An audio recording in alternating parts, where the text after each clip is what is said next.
Alors, vous allez entendre parler d'innovation ce soir, de tout ordre, mais peut-on parler innovation en 2024 sans évoquer l'intelligence artificielle, entre autres, et le numérique ? C'est compliqué. Alors justement, comment les innovations dans le numérique peuvent mieux prévenir et mieux guérir ? On en parle tout de suite. Je vous demande d'accueillir Nicolas Giraudot, Stéphanie Nougaret et David Morquin.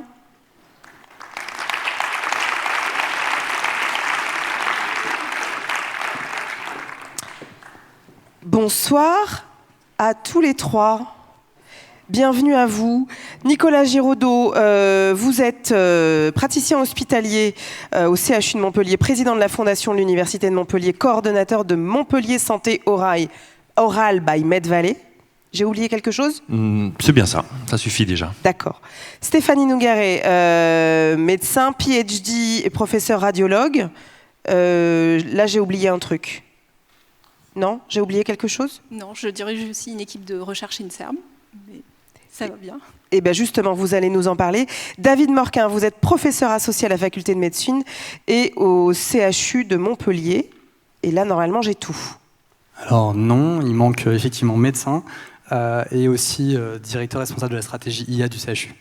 Et bien justement, on va plonger dans cette stratégie de l'IA. Alors, dans les médias, peut-être, on a un peu tendance à présenter l'IA sous le prisme des fake news, d'une terrible et méchante innovation qui serait susceptible de mettre à mal nos démocraties. Mais il n'y a pas que ça. C'est aussi possiblement un levier immense dans le parcours de soins et dans la prise en charge des patients et plus largement même dans le travail des médecins. Et c'est là-dessus que vous travaillez par ailleurs, David Morquin. Ça veut dire quoi, l'IA à l'hôpital ? Bonjour à tous. Alors, l'IA à l'hôpital, maintenant, c'est un peu plus clair. On arrive bien à le présenter en essayant de montrer qu'il y a 4 grands blocs, finalement. Il y a un bloc que tout le monde connaît, qui est une IA qui est quand même assez ancienne, qui est l'IA qui arrive à classifier, à prédire. Et donc, ça va être cancer, pas cancer, ça va être rétine normale, pas rétine normale, ça va être mélanome, pas mélanome, ça va être tout ce qui va permettre en fait de faire du diagnostic, plutôt dans une logique de spécialité, où on voit arriver justement ces traitements algorithmiques qui permettent de prédire. Et je pense qu'il y a des très très bons exemples sur le sujet qui vont être évoqués. Donc ça, c'est vraiment un lot entier, c'est la capacité des IA de spécialité à apporter un diagnostic. La deuxième brique qu'on voit arriver à l'hôpital, c'est que maintenant l'IA a son rôle aussi pour nous aider à optimiser plein de choses, et notamment tous les supports, tous les processus transversaux. On a des enjeux énormes de planification sous contrainte avec d'être capable d'interagir, notamment avec des agents conversationnels en temps réel, avec des systèmes de planification sous contrainte pour les blocs opératoires. Alors pardon, mais la planification sous contrainte, c'est quoi ? Eh ben, contrairement à beaucoup d'autres secteurs, nos processus, ils ont un taux d'imprévu qui est bien plus important. Et en fait, on faut savoir que, par exemple, un cadre de santé va passer 60% de son temps à gérer des plannings. Au lieu de gérer son équipe, elle gère les plannings de l'équipe pour assurer à ce que... Et donc toute cette coordination des ressources, ça va être arriver au faire qu'un patient plus une équipe plus du matériel spécifique soit au rendez-vous sur un planning opératoire, c'est extrêmement complexe. Et là aussi, on a beaucoup d'attentes. Donc tout ce qui est processus transversaux, processus support, valorisation. La troisième brique, là aussi, elle est plutôt bien connue, c'est l'exploitation, la réutilisation des données massives.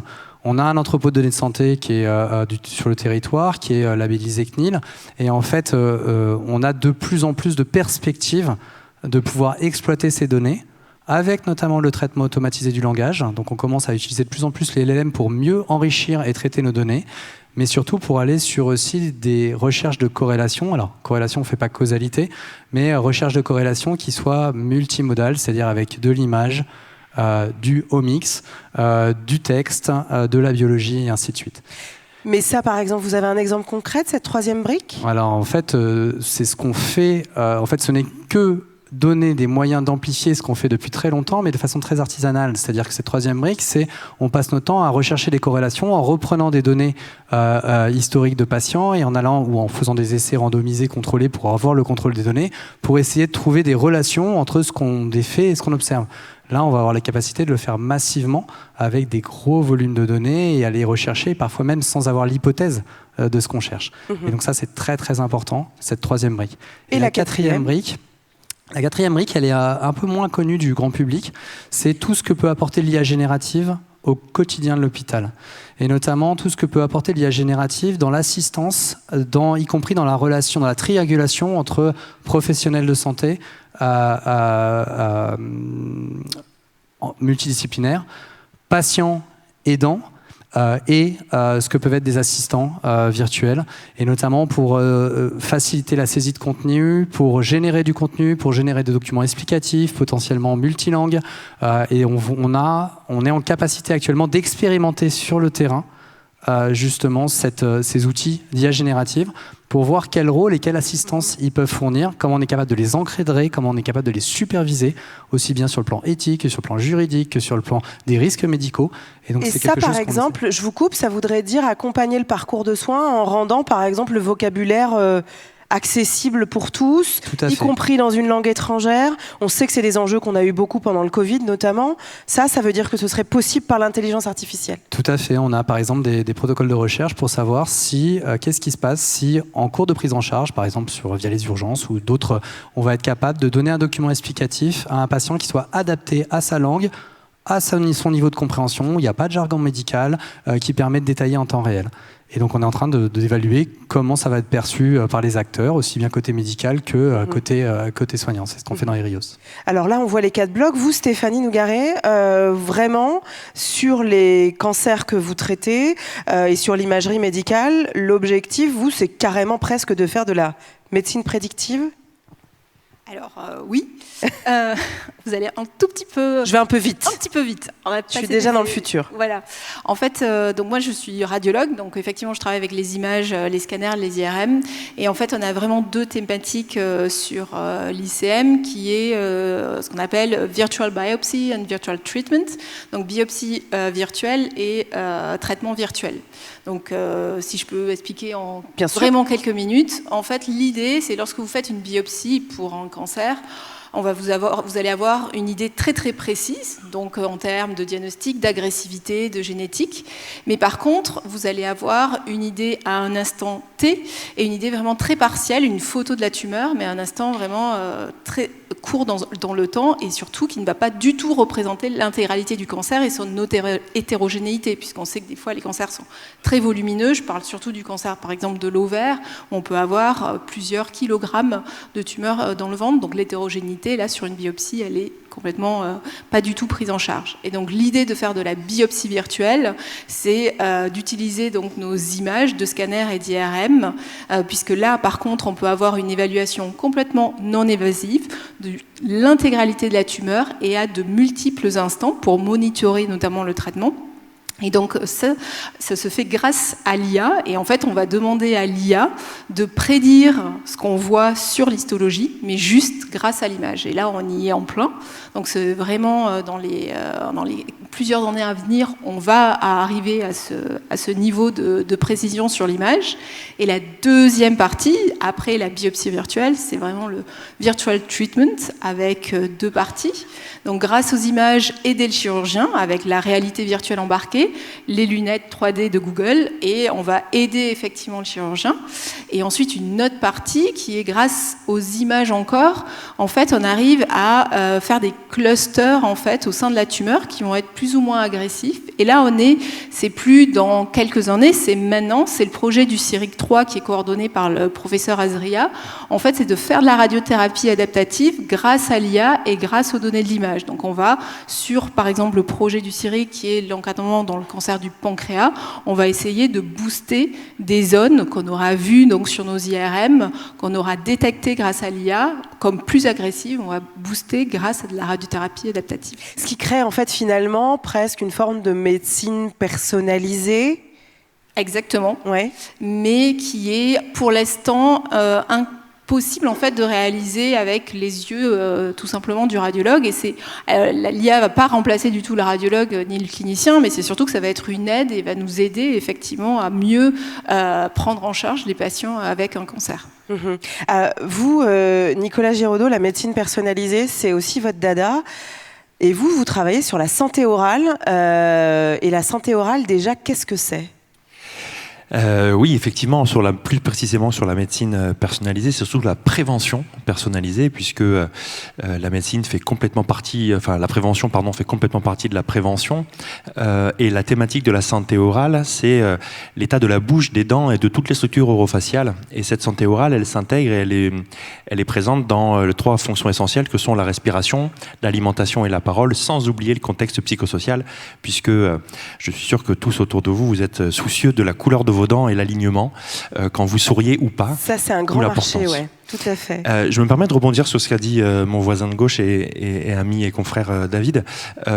Vu la complexité de tout ce qui a été dit déjà aujourd'hui, je pense qu'il est aussi important de mentionner que sur Montpellier, en plus d'avoir les compétences de médecine, de soins, de diagnostic ou de prévention autour du numérique, on a aussi la chance d'avoir toute la thématique et l'infrastructure nécessaire pour la formation de ces professionnels, mais pas uniquement la formation des professionnels de la santé ou de santé, mais tout l'écosystème et tous les professionnels qui vont agir sur cette santé numérique. L'IA et encore pas uniquement, et c'est grâce à l'école de santé numérique de l'Université de Montpellier et de ses partenaires, où avec un financement conséquent du ministère de la Santé et de France Avenir 2030, le professeur Ayot et Brigitte Couette dirigent ensemble cette école de santé numérique qui nous permet aussi de pouvoir mettre en place ces différentes actions. Oui, parce qu'effectivement, on va y revenir. Là, ce que vous nous avez proposé comme chemin sur cette question nécessite en fait l'apport de savoir-faire et de compétences qui ne sont pas juste des apports de médecins et de spécialistes de la santé. Et c'est aussi ça l'enjeu. Tout à fait, et à destination aussi de la population, parce qu'on a beaucoup parlé de patients, mais il y a aussi dans le cadre de la prévention notamment, de pouvoir aller toucher la population et non pas uniquement les patients, pas forcément les gens qui sont malades, mais faire tout ce qu'on peut pour qu'ils ne deviennent pas et qu'on puisse les accompagner et du moins identifier le plus précocement les maladies. Et c'est ça que vous faites, vous. Vous essayez de toucher les citoyens lambda qui n'ont pas encore de problème. Effectivement, dans le cadre de Montpellier Santé Orale, piloté et lancé sur le territoire montpelliérain avec les différents partenaires présents dans la salle, et je les en remercie. L'idée, c'est vraiment de pouvoir toucher tous les Montpelliérains sur cette thématique de la santé orale, où il y a aussi les cancers ORL ou de la face, l'apnée du sommeil, les problèmes dentaires, bien évidemment, mais pas uniquement. Et c'est de pouvoir toucher toutes les personnes, et notamment en utilisant les données qui sont recueillies au sein du CHU lorsqu'ils viennent consulter pour tout à fait autre chose, qu'on puisse identifier les potentiels facteurs de risque et qu'on puisse les sensibiliser, les toucher, leur amener de l'information sur les risques éventuels qui pourraient encourir sur la santé orale, mais sur d'autres maladies non transmissibles. Et alors j'imagine que pour faire ça, pour cet aspect prévention, vous n'allez pas en salle d'attente pour leur dire ce serait bien que vous fassiez ça. Non, vous avez tout à fait raison, puisqu'on sait que la grande difficulté de la prévention, c'est que si on met une affiche chez le médecin, bien il faut que le patient ou la personne qu'on cible avec cette affiche y aille. Et on sait que les personnes qui sont le plus reculées du soin ont aussi le plus besoin d'informations et d'amélioration de la littératie, donc les connaissances de base sur la thématique de la santé.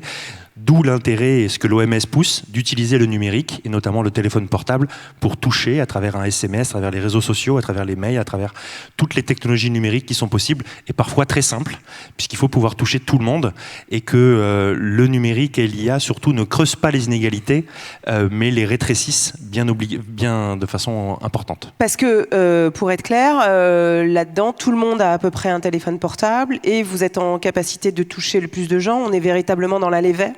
Vous vous invitez dans le téléphone portable par SMS des citoyens qui ne sont pas encore patients. Et par exemple, vous leur dites quoi ?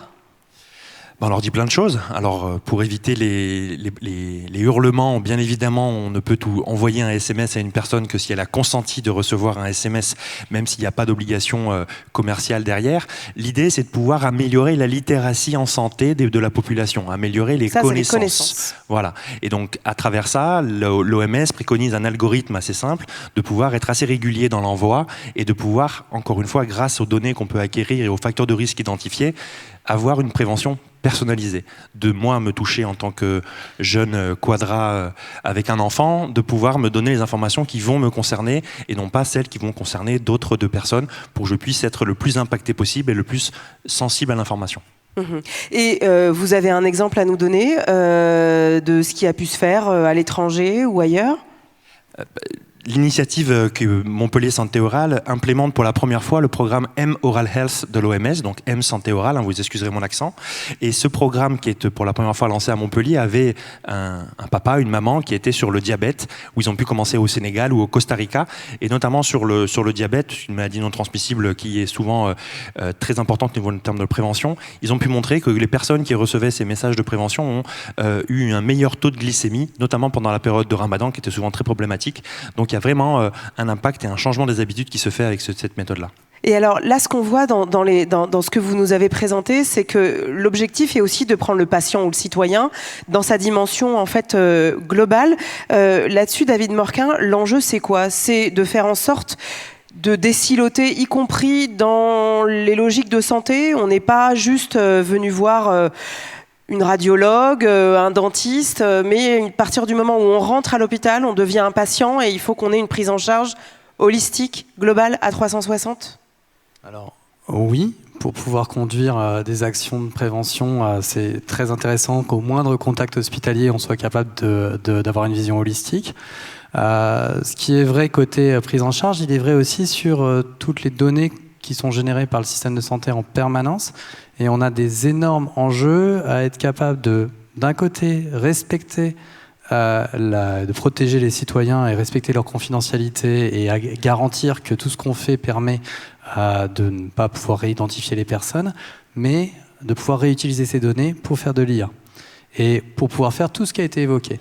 Et ces enjeux-là, ils passent par beaucoup d'enjeux de cybersécurité, beaucoup d'enjeux d'accès à des infrastructures de calcul spécialisés sur des données de santé, ce qui n'est pas du tout le propre aux autres secteurs de l'industrie, où là on a vraiment des spécificités sur l'entraînement de modèles d'IA, sur la non-réversibilité de ces modèles, et donc il y a toute une responsabilité collective à d'un côté prendre le train pour réellement permettre cette transformation de la médecine qui va être data-driven de façon un petit peu on va dire simpliste, et en même temps de faire les choses correctement pour la protection des individus, pour l'égalité d'accès aux soins, pour beaucoup d'enjeux. Oui, il y a beaucoup d'enjeux et on imagine aussi très bien la question éthique qui se pose. Mais alors là-dedans, il y a quand même quelque chose de l'ordre de l'acculturation nécessaire, parce que ça veut dire que vous n'êtes pas qu'entre médecins. Ça veut dire qu'il faut que vous travailliez avec des data scientists, des gens qui sont capables de vous faire la sécurité de vos réseaux. On a un choc des cultures à arriver à se faire rencontrer. Non, mais c'est vrai, on a parce que déjà entre un radiologue et un dentiste, c'est déjà pas simple de se parler, j'imagine. Mais alors là, c'est... Nous, on a besoin d'avoir la rencontre de 2 mondes, le monde de la santé et le monde du calcul, de façon très large, pour pouvoir arriver à faire correctement. Alors dans le monde de calcul, je mets plein de choses, ça va aussi du data management, data scientist, cybersécurité, tout ce qu'on veut, mais effectivement on a besoin d'avoir cette confrontation pour pouvoir réussir à répondre aux enjeux actuels. Alors Stéphanie, il y a à la fois l'aspect interne des équipes où du coup vous devez créer des équipes ad hoc et travailler avec des gens avec lesquels vous n'avez pas travaillé, et par ailleurs il y a la spécificité de l'écosystème montpelliérain dont on a déjà commencé à parler, et vous avez décidé de rester ici quoi qu'il arrive, alors qu'on vous proposait un pont d'or aux États-Unis et vous avez dit non, Montpellier c'est mieux. Ah, c'est la question piège. Qu'est-ce qu'on vous proposait et pourquoi vous êtes revenu ? Alors, on m'a proposé beaucoup de choses, parce qu'en fait, j'ai un grand passif nord-américain, donc j'ai fait 2 ans à Montréal, à McGill, 1 an et demi à New York, au centre anticancéreux, au Memorial Sloan Kettering, où j'ai exercé la médecine, et l'année dernière, il y a 2 ans, j'étais à Harvard, au MIT, à Boston. Alors effectivement, oui, on me proposait effectivement beaucoup d'argent, probablement plus qu'à Montpellier, un labo de recherche et la possibilité de mener à bien mes recherches. Et pourquoi je suis restée ? Alors, ça a été une grande question. Effectivement, pourquoi je suis restée ? Parce que les États-Unis, en tout cas, ne pouvaient pas m'offrir l'écosystème, tout simplement, dont je bénéficie à Montpellier, parce que on a la possibilité, en tout cas sur Montpellier, et je pense qu'on s'en rend pas assez compte, d'avoir, pour ma part en tout cas, l'ICM, donc le centre anticancéreux avec un énorme volume de patients, des pathologies où on est une expertise avec des cliniciens experts dans le domaine, notamment du pancréas, du cancer de l'ovaire. Un plateau technique à l'ICM, je parle en radiothérapie, en chirurgie robotique, qui est quand même exceptionnel, et en imagerie de la même façon. Sur le plan de la recherche, par exemple, pour moi, en imagerie, on a sur l'université, donc vraiment des sites complètement différents, avec l'UM, un plateau technique en imagerie, on a quand même une IRM, il faut le rappeler, 9.4 Tesla, on n'est pas loin de l'IRM de Saclay, qui a fait le buzz il y a quelques mois, avec l'IRM cérébrale à 11 Tesla. Et ensuite, on a l'IRCM, donc le centre de recherche intégré dans le cancer, qui permet d'avoir des plateformes et des laboratoires sur la biologie spatiale. Et pour moi, c'est cette transversalité que je recherchais, comme l'a dit David, sur toutes les intégrations entre l'image, le patient, les données génétiques. En fait, il faut vraiment cette transversalité, et je ne la retrouvais pas aux États-Unis. Et en fait, on a un modèle qu'il faut en fait valoriser, qui est unique à Montpellier et qui doit être vraiment valorisé, parce que cette possibilité, pour moi, elle est unique en Europe, et je pense qu'il y a très très peu de centres dans le monde qui peuvent l'offrir. Ouais, et avec en plus la dimension vraiment coopération et pas forcément concurrence qu'on peut retrouver peut-être un peu plus en Amérique du Nord. Vous aurez le mot de la fin, Nicolas Giraudot, mais aujourd'hui on voit clairement que voilà, la possibilité d'une médecine prédictive, elle est presque, on la tutoie un peu. Qu'est-ce que ça veut dire aussi, vous évoquiez tout à l'heure la possibilité d'avoir quelque chose qui casse les inégalités d'accès aux soins, etc. L'enjeu, c'est celui-ci, et il est central, et tout ceci peut s'exporter à terme ? Effectivement, c'est ce que vous avez dit, c'est-à-dire que cette technologie, les technologies et l'innovation en général en santé, au début, elles touchent que peut-être 2% ou 3% de la population mondiale. Et je pense qu'à Montpellier, quelque chose qui nous rassemble, c'est peut-être aussi pour ça que vous avez voulu rester, c'est que l'objectif, c'est que cette innovation, elle soit au service de tous. Et dans le cadre de Medvalley, cet objectif d'avoir un territoire exemplaire, c'est aussi pouvoir permettre de faire bénéficier les Montpelliérains des innovations montpelliéraines. C'est bête à dire, mais c'est pas si simple. Et là, maintenant, on a vraiment cette opportunité, mais également de montrer au reste du monde qu'à Montpellier, on fait plein de choses, et que l'exemple montpelliérain, l'école montpelliéraine de la santé, peut se dupliquer. En tout cas, pour le cadre de Montpellier Santé Orale, c'est clairement l'objectif, et on va dire le contrat qu'on a avec l'Organisation mondiale de la santé. L'idée, c'est de faire de l'exemple montpelliérain, que ça fasse des petits, que ce soit dans les pays à haut revenu, mais surtout à faible et moyen revenu, autour du bassin méditerranéen, peut-être aussi également plus particulièrement. Mais encore une fois, dans l'objectif toujours d'utiliser l'innovation et l'IA, mais pas uniquement, pour diminuer ces inégalités de santé qui sont très importantes pour différentes raisons, et surtout pour faire en sorte que la santé de demain soit la santé de tous, et qu'on puisse vraiment être égaux sur cette thématique de la santé. Merci beaucoup à tous les trois. On espère vous revoir bientôt avec cette réalité justement de cette médecine personnalisée, de cette prévention aussi personnalisée.